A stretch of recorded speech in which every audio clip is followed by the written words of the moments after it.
Good morning, I'm Jessica Lovell. Today we bring you an encore presentation of one of our very favorite programs.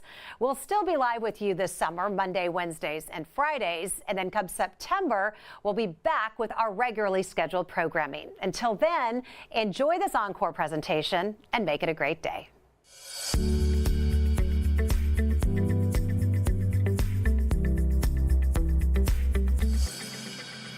I think he's the man that saved my life, and I owe a great debt of gratitude and a great deal of respect for him. Alex Goodwin, the young man from England, was the toast of Kansas City 6 years ago. He's back for treatment, and we're going to show you how he's doing today. I'm Dr. Steve Stites, Chief Medical Officer of the University of Kansas Health System, and welcome back to Open Mics with Dr. Stites. Back in 2017, Alex Goodwin became an instant celebrity when he and his family made the 4,200-mile journey to Kansas. Well, they're back and with us live today, along with the doctor Alex credits for saving his life. We're going to catch up with all of them in just a moment to find out how Alex's unique treatment for bone cancer has gone and what's next. First, let's do some morning rounds.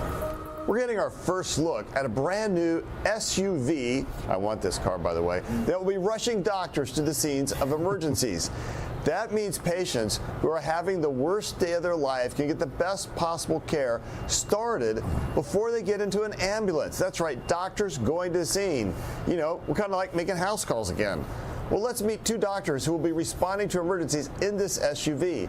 Dr. Brian Beaver is the head of the EMS and Disaster Medicine Fellowship Program. Okay, that means it's a training program for people who want to participate in this kind of work. And Dr. Allie Briggs is going through that EMS and Disaster Fellowship. They're here to show us what the EMS Physician Response Vehicle, okay, we got to find a faster way to say that, folks. EPRV, the EPRV. Tell us about this thing. What kind of emergencies do you guys respond to? Absolutely. Thanks for having us, Dr. Stites. And you can say KU Med 1 for shorter. So we'll respond to anything and everything. Yeah. All right. There you go. KU Med 1 will be our radio call sign. So anything and everything we can respond to. Primarily anytime EMS needs us for something that would be a physician level skill that they're not able to do. But we also work so closely with EMS that we're available anytime they need us for anything. If we happen to be the closest in the area, we may go ahead and respond. So how do you know when and where? It's like which accidents to go to, because there are a lot of accidents. You can't be everywhere at once. Yeah, you're absolutely right. So there are a couple of ways that EMS can request for us to go to a scene. All of the local EMS agencies have a medical director that they can contact, and we provide that medical direction for several of the agencies within the Kansas City region, and so that they can reach their medical director to request us, or they can radio for us the same way that they would dispatch any unit, the same way they would call for an ambulance or a fire truck by requesting KU Med 1 on the radio. Okay, so does your siren really work, and do you get to turn it on? Yes. Yes, it does. Yes, it does. It is very loud. And who gets to drive? So both Dr. Beaver and I are insurance to drive this vehicle, so we get to take it out and respond to calls. But we are also able to take other learners with us. So we have several emergency medicine residents who could ride along, or other interested faculty or staff from anywhere within the health system. Well, if you ever need a driver, just let me know. I'm available. So now, what are you able to do at the scene that a paramedic can't do? Yeah, we're able to do quite a bit, and we can actually squeeze around here.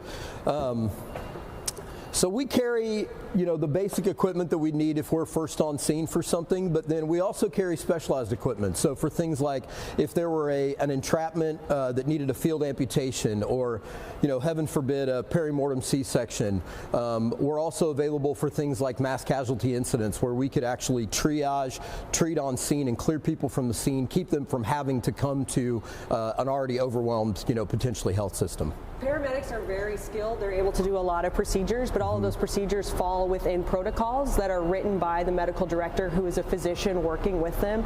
And sometimes patient presentations fall outside of their protocols, and they need physician oversight to help them decide what the next thing to do for the patient should be. So do they wait until the paramedics get to the scene and then they call you? Because that seems like a delay. Or do they kind of get a sense before and they say, hey, we need you available right now. Come on, let's go. Yeah, there's a mix of both. So 911 dispatching, when a patient calls 911, is able to screen for a lot of patient complaints and presentations to decide what level of an emergency that patient is experiencing. And those people are highly trained and skilled and can tell just from the chief complaint over a phone call how much care that patient might need and what units they should call for, including for us sometimes. Mm-hmm. Wow, so what's the furthest one you've gone to? Oh, I mean, we can respond really anywhere on the Kansas side of the metro. I mean, out to the edges of kind of Bonner Springs and Edwardsville, all the way to the southern end of Johnson County. So really Johnson County, Kansas City, Kansas, Bonner Springs, Edwardsville, any of those places we can respond. All right, well, I'd love to sit here and talk with you guys longer, but Dr. Beaver, you look like you're a little cold out there. You got your hands in your pockets, you're kind of chilling. Yes. It is a little chilly. That's why we keep the extra gear so we can stay warm once in a while. I bet. And you're ready to get in that car, turn on, let's go. How many, do you guys go a lot? I mean, every day, once a week? How often are you out there? Yeah, multiple times a week. We are out and about. We're available 24/7. One of us is available to respond at any time, but multiple days a week we're out there. Yeah. The health system has a total of 3 EMS physicians, and so we are available for all the patients in the area. Mm-hmm. That is remarkable. Thank you very much. I can't wait for my ride in KU Med 1, and that is a service unlike any other, and I think really a great thing to do for people who are, you know, suffering at the scene of an accident or some other problem where they need that kind of response time. So thank you so much for the great work y'all are doing. Absolutely. Anytime. We're happy to have you, give you a ride. All right. 6 years ago, Alex Goodwin was a 9-year-old boy from the United Kingdom with a cancerous leg bone. He couldn't get the treatment he needed at home, but found a doctor at the University of Kansas Cancer Center who knew just what to do. Alex's journey made him a media sensation both here and around the world. Here's how Jessica Lovell covered Alex's story for us, which began back in 2017. It's so rough that sometimes I feel like my dreams shatter up into tiny pieces. It's so hard on me. At just 9 years old, Alex Goodwin was in the fight of his life after being diagnosed with bone cancer. He underwent chemotherapy treatments, which were not enough to kill the cancer. Alex had a cancer, a very rare cancer actually, called a Ewing sarcoma. It involved the entire femur, the entire thigh bone, all the way from the hip all the way down to the knee. That's when Alex and his parents traveled from the UK to receive life-saving treatment here at the University of Kansas Cancer Center, where Dr. Howard Rosenthal replaced Alex's existing bone with a grower bone. And then we put in a non-invasive growing or expandable prosthesis. This is an artificial femur. This technology allows doctors to adjust the prosthesis non-invasively to grow as Alex grows. Now, nearly 2 years after the procedure, Alex has his spirit and his hair back. I think it's great. I used to be like Dad's hair, but now it's a lot straighter. The ultimate goal is obviously to get him walking independently again, which is completely polar, apart from where we were when we were with it. We weren't even going to save his life, so it's amazing. And it is hard to watch for me as a parent, for my husband as well, but it has to be done. That is the only way. There's no point having a new leg if he's not going to use it. Finally, up and out of his wheelchair, Alex was able to show Dr. Rosenthal how he is starting to walk even without crutches. Push down hard. He's a champion. He made it through. His disposition is always amazing. We come out of seeing him and always have a smile on our face. I just want to have a normal life like everybody else when this is all over and I can walk. And I won't feel like I don't have a mechanical bone. I'll just feel like I have a normal human bone. Dr. Rosenthal seems to be happy with what we've done, so we are going to step it up again and continue, because at the end of the day, he's got to run down that beach one day. It's a big dream. Wow. All right, joining us live from here in the Metro is 15-year-old Alex Goodwin and his dad, Jeffrey. And with us in the studio is Dr. Howard Rosenthal, the orthopedic surgical oncologist who performed this procedure here at the University of Kansas Cancer Center. Alex, all right, talk to us. Have you taken that run on the beach that your mom mentioned yet? Yep, I have. We've recently moved down to the south of England, down in Dorset. We live near the beach, and I've finally been able to achieve that dream of running down it. And it's more of a walk, really, but at least we're on the beach. Well, yeah. So thank you for letting us join you today. Well, that is awesome. And can I just say, Alex, your voice is a little deeper than it was on the video. How long has it been since the video was shot, man? I think at least 4 years ago? Maybe 3 years ago. Yeah, 3 to 4 years ago. Okay, so you've grown, and that leg's grown with you. Yes, it has. So what's happened is, as Dr. Rosenthal will probably mention, it's reached its limit now with the bone extension, and we were supposed to be having a surgery. Oh yeah, sorry. It's okay. So yeah, we were coming back periodically to Kansas for the extensions, which were by a magnet process. So it has grown with him, but unfortunately, as you can see, he's rapidly accelerated in growth and in his tone of voice. That's pretty cool. So now we saw you struggling to walk a little bit. It sounds like you're walking better for your walking on the beach. Yeah, I would say that. Yeah. Well, that's great. It was Sorry, go on, sir. Okay. You go ahead, sir. I was just going to say, so his walking has improved significantly. At first, obviously, he was struggling just to make a few steps, and he was heavily reliant on walking aids, and occasionally he would have to go back into his wheelchair. But over the years since the surgery, he has rapidly improved, and with the physical therapy and the chiropractic work and the guidance from Dr. Rosenthal, he's managed to achieve what I feared may not be achievable, which is that he would be able to walk independently with very limited walking aid support, which is amazing. Yeah, Jeffrey, it was 6 years ago that Alex was first diagnosed back in your home in the UK. For our viewers who may not remember the details, can you take us through the brief history of how you found out about that and where things are today? Of course. So sadly, it started in Christmas 2015. Alex started to have pain, discomfort, and sadly he was misdiagnosed by the health system in the United Kingdom for 6 months.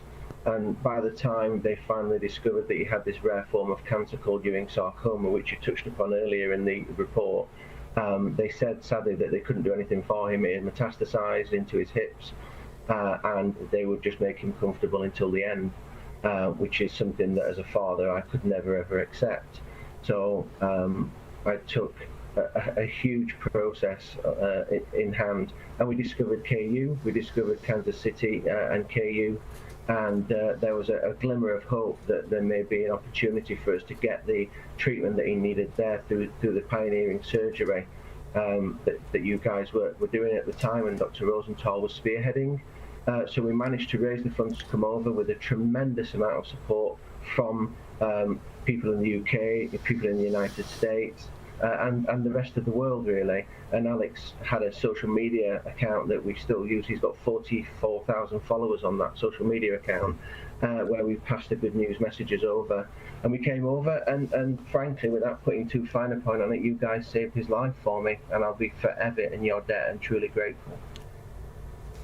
So, Dr. Rosenthal, we saw in Jessica's story how you are using what's called a grower bone to help Alex.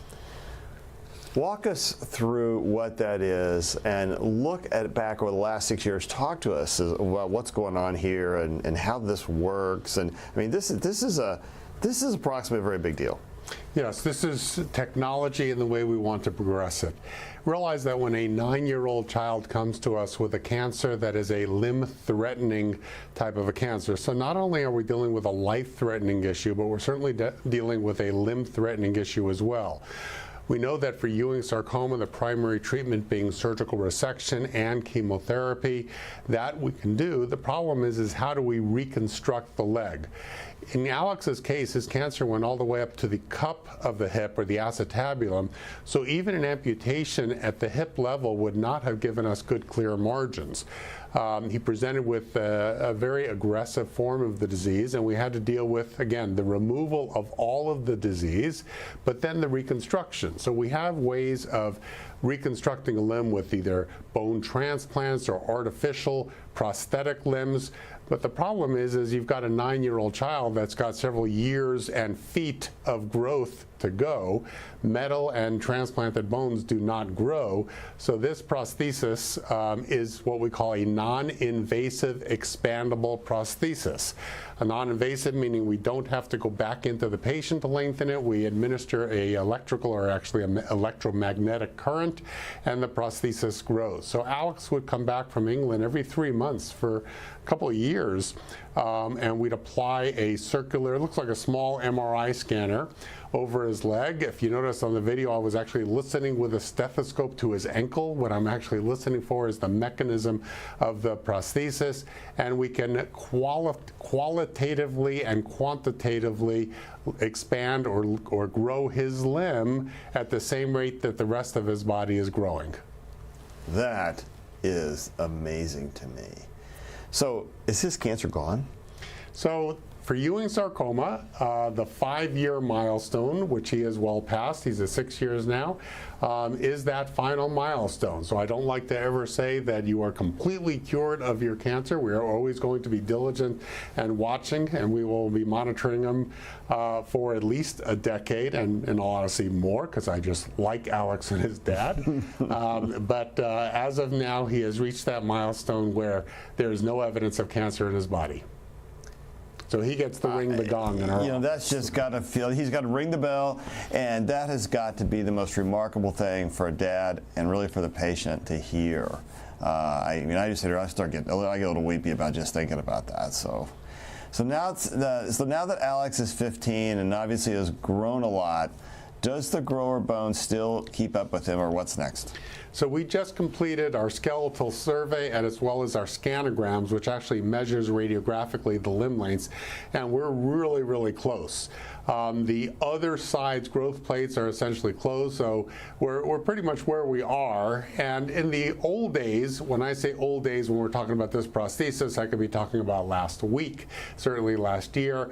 The technology was such that we would expect to have to replace this with a permanent or adult prosthesis, which was our original plan. And I think Jeff remarked about that at this interview. However, we're finding, and I've been putting these in now for about 15 years, that these are lasting for a lot longer than we ever expected. So the plan is now, let Alex be Alex. I told Alex that we're going to go on, we're going to move from Alex's journey, his social media platform about his journey through cancer treatment, to being Alex, just being a regular kid who wants to do anything he wants. I mentioned in the office that in my mind, with the extent of disease and what he hit a grand slam.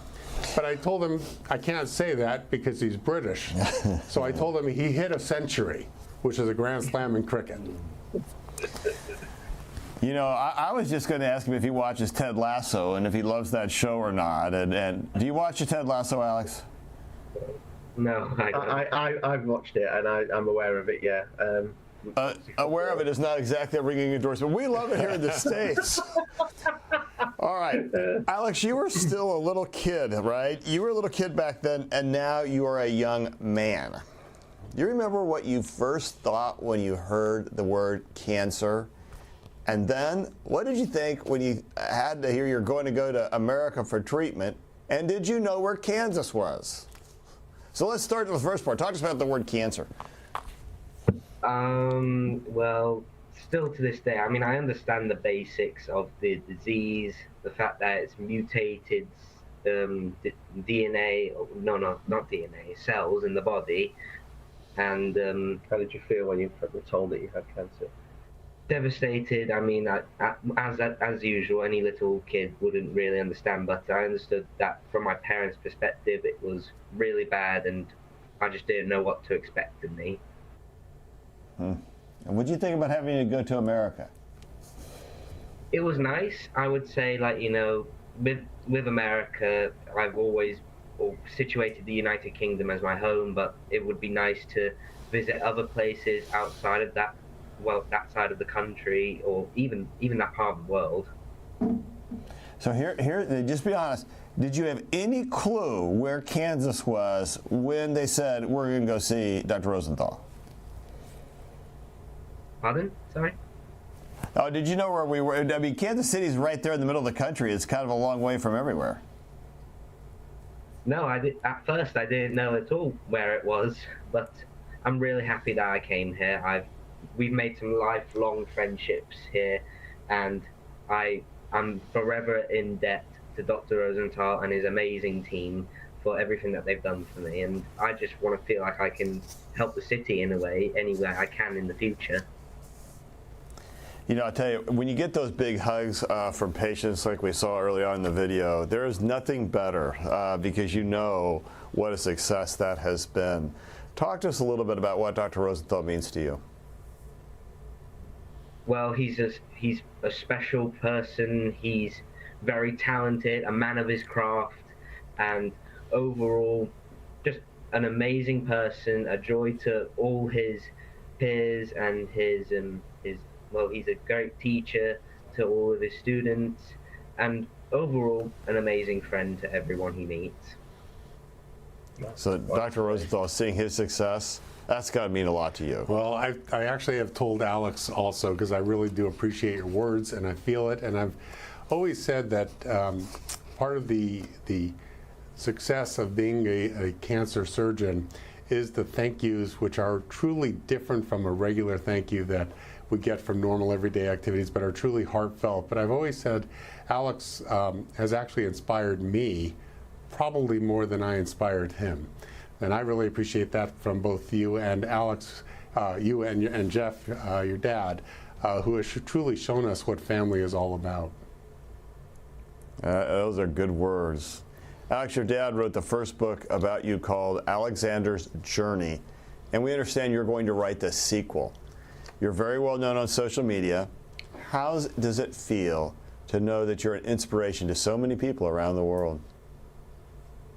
I think it's definitely something to grasp, and I think the fact is I'm happy as a human being to help others feel the same joy that I felt when I was younger, and I'd like to continue that, like, you know, as you said, making the sequel to Alexander's Journey, like showing how the things have progressed over time, and overall just the amazing fact of making friends and enjoying life. Alexander's life. What is your life like today as a teenager, and where do you go from here?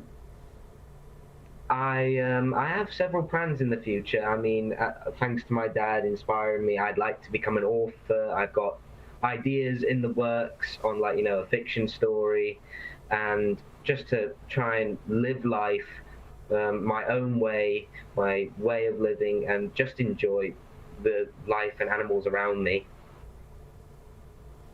Those are yes.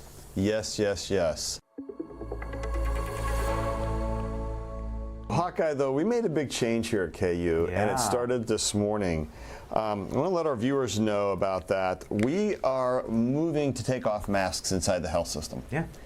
And let's talk about what that means. So we're still going to mask in patient care areas where the patients are at high risk, or if anybody's feeling ill, or if somebody just feels like they still want to wear masks. But otherwise, we're not requiring masks, even in patient encounters. You know, it's an interesting balance, and it sometimes is a hard question.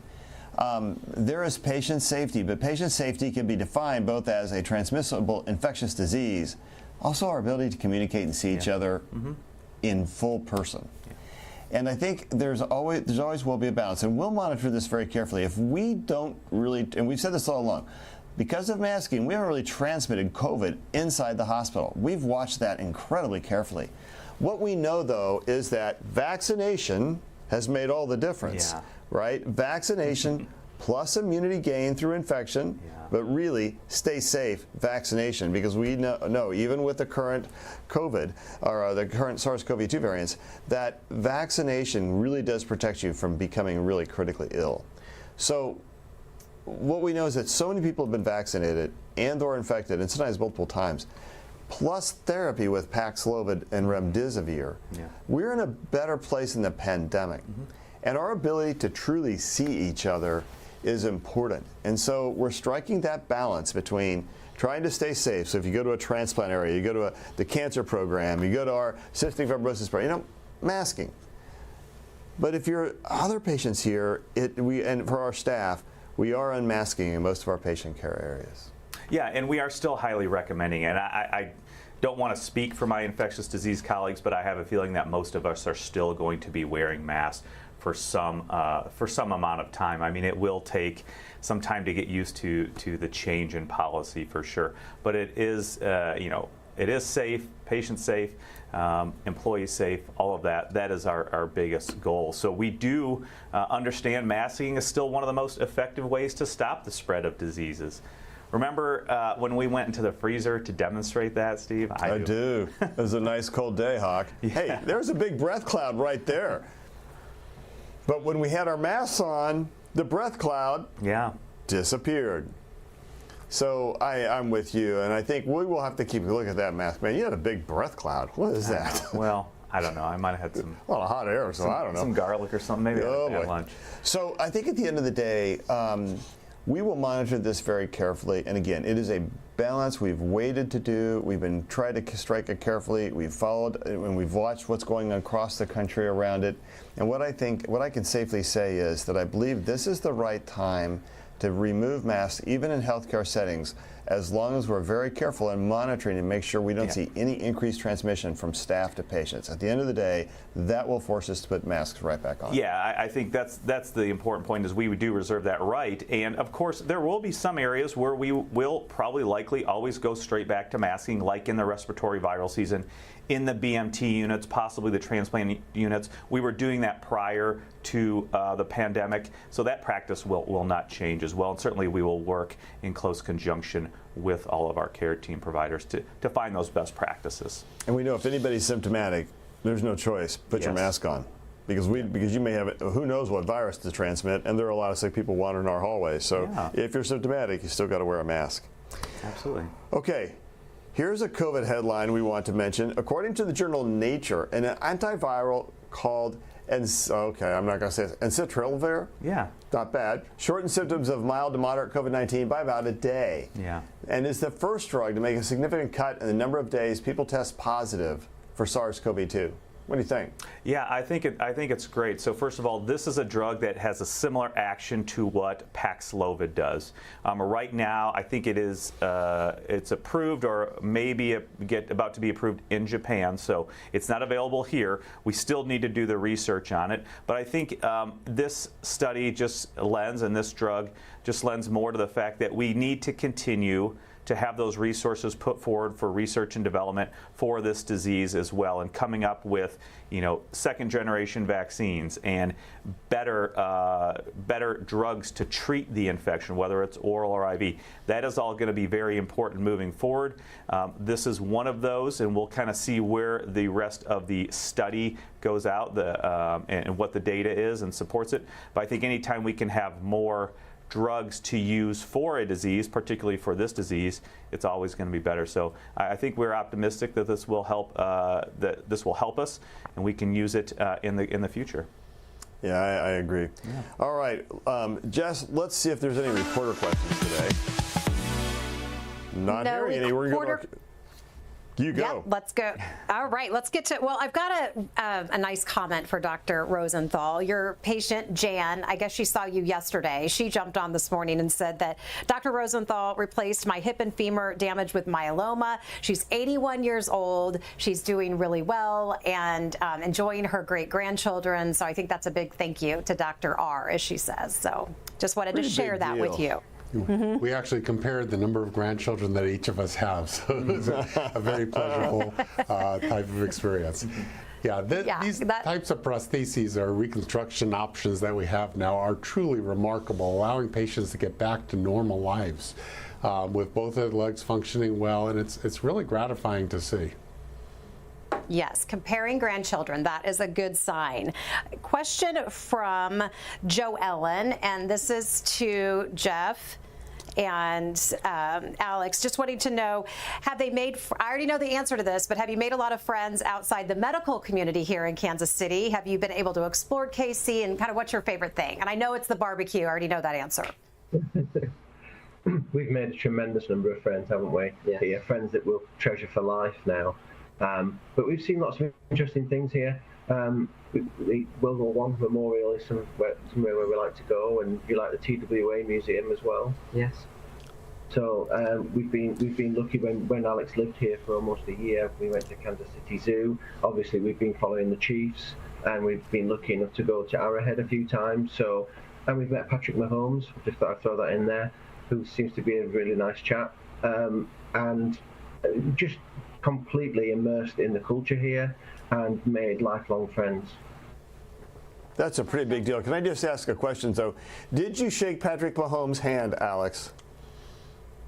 Yes, and I believe we got a T-shirt signed by him. Yeah. Yeah, the T-shirt signed by him. That's pretty cool.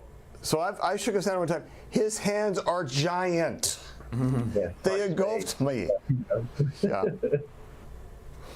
Jess. Okay. Question back for Dr. Rosenthal is, Samantha wants to know, how many grower bones have you done? How common is this, and how many have you done? Have you done a lot of them? So I've done an awful lot of them. I truly can't keep track. I've been doing them since the first inception, which was a generation before the one that we did for Alex, and that goes back at least 20 to 25 years. In fact, just last night I heard from a patient who now lives in Atlanta, who I did one of the grower bones on, and he is dancing. He's in college now, doing a very physically active activity. We did an awful lot of those, and then we expanded on about 12, 15 years ago with the new non-invasive expandable prosthesis, like the one that Alex has, and we do quite a few of those. Ewing sarcoma, for example, and osteosarcoma are cancers that typically occur in the younger patients who have significant limb length discrepancies and a lot of limb length to grow.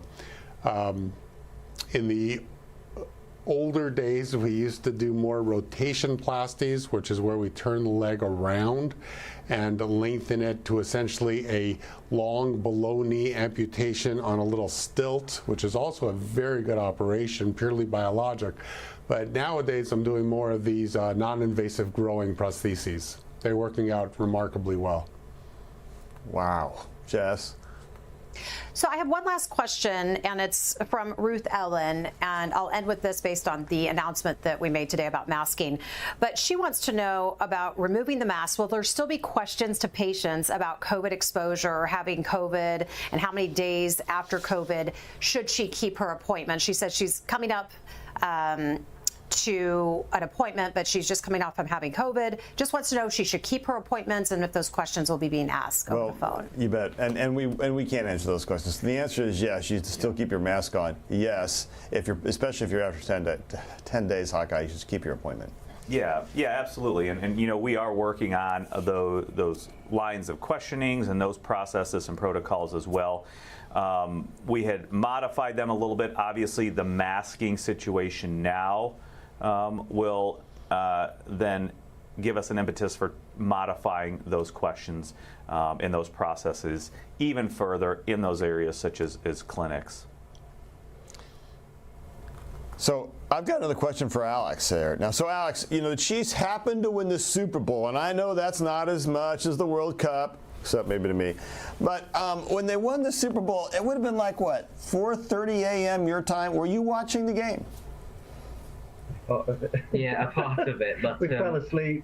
Yeah. But, we did try and watch it. Yeah, but the thing is, I think I'm happy that they won. It's a big pride for the city, and we saw pictures of the parade and all those people coming together and just enjoying it, really. It's really awesome. Yeah, that's great. So, Alex, what's your favorite thing to get up and do now that you can get up and walk and do stuff? What's your favorite thing? Well, the place we live now, we live next to a castle, surprisingly, Encore Castle. And it's just nice to go walking around it, go see the village, and just overall have a good time. And I like to go to the beach, as I stated earlier, and I just enjoy visiting places, really. That's awesome. And I know you got to go catch a flight, so we got to let you go. And you get to fly out of our new airport, which is a little better than the old airport you've been to. So thank you guys so much for being on this program. This has been a fantastic program. I want to thank all of our guests. Final thoughts. First, I love that turn of phrase, a man of his craft. Dr. Rosenthal. I still love what I do. You do. It brings me joy, as I say, it brings me inspiration, and I plan on continuing doing it for a long time. Jeffrey, final thoughts? I think when I say that you saved my son's life, I don't say it lightly. Everyone had kind of given up on us, and we came here and you accepted us as part of your community. And I'm forever grateful for that. And every time we come to KU, we have a positive experience, and the staff are truly dedicated. I'm not being paid to say this. It's a genuinely positive, enriching experience, and I'm truly grateful for you all. Alex, what's your message for our viewers? Work hard, enjoy life, and don't be afraid to ask people for help if you need to, and enjoy it. And have a great day. Stay awesome, and bye. Thank you all. Happy flying. I'm sure we'll see you again soon. Doc Hawk? Yeah, it's hard to follow that. That's a great sign off. But so again, we are heading in a new direction. I think it's almost 3 years ago today that the Big 12 tournament was canceled right after that first game, I think. So we are in a different era right now, and we have those measures to help protect you. It's staying up to date with vaccination. We know even the new bivalent vaccines help reduce your risk of severe disease and hospitalization, especially if you're high risk. If you do get disease symptoms, please test early and get on that oral Paxlovid. That will help reduce your symptoms as well. You know, also those non-pharmaceutical interventions. There are plenty of other things out there that are trying to get us. So please continue to do adequate hand hygiene, frequent hand washing with soap and water, or the alcohol hand gel. And of course, if you do feel uncomfortable, it is always okay to mask still. We do see people who do mask, and Dr. Stites, you've known people who've worn masks forever because of certain conditions like immunosuppression. So it's always okay to do that, and just to understand your risks and keep yourself healthy. You know, I'm 63, prostate cancer, all that. You guys have heard that before. I still wear a mask when I feel a little at risk, and I think I'll still do that going forward. You know what I loved? What Alex said about community. At the end of the day, having a man of his craft and having a community is what we should all aspire to be. And especially when that community reaches around the world, and you see a father and a son, you realize how much closer we are than how much further apart we are, no matter the distance. Subscribe to our morning medical update and open mics with Dr. Stites podcasts. Now everywhere podcasts are available.